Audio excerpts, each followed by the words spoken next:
Welcome to Rajapalayam recipes. இன்றைக்கி ஹெல்த்தியாக நம்ம என்ன பண்ணியிருக்கோன்னா ஒரு ஜூஸு தாங்க.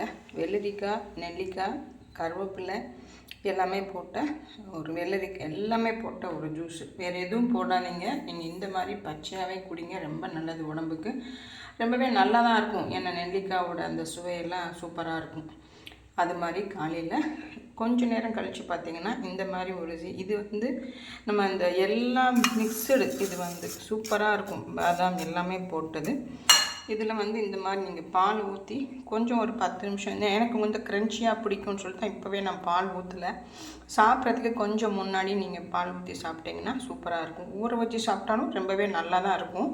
ஆனால் எனக்கு இந்த மாதிரி க்ரன்ச்சியாக தான் பிடிக்கும்னு சொல்லிட்டு நான் இந்த மாதிரி எடுத்து வச்சுருக்கேன். மத்தியானம் லஞ்சு பார்த்திங்கன்னா ஒரு உப்பு பருப்பு தாங்க. உப்பு பருப்பு, நல்ல ஒரு ரசங்க. பூண்டு, மிளகு எல்லாம் நல்லா தூக்கலாக போட்ட நம்ம முடக்கத்தான் பொடி போட்டு தான் ஒரு ரசம். அப்புறம் எல்லாமே மிக்ஸு வெஜிடபிள் போட்டு தான் ஒரு பொரியல். கேரட்டு, பீன்ஸு எல்லாம் போட்ட ஒரு பொரியல் தாங்க. இவ்வளோ தான். ரொம்ப சிம்பிள் தான். ஆனால் வெரி ஹெல்தி. இந்த மாதிரி நீங்கள் சிம்பிளாகவும் எடுத்துக்கணும். இந்த மாதிரி பண்ணிங்கன்னா உடம்புக்கு ரொம்ப நல்லதுங்க. நிறைய பேர் இந்த மாதிரி தான் பண்ணுறீங்க. இது எத்தனை பேருக்கு பிடிச்சிருக்குன்ட்டு கமெண்ட் பண்ணுங்கள். தேங்க்யூ.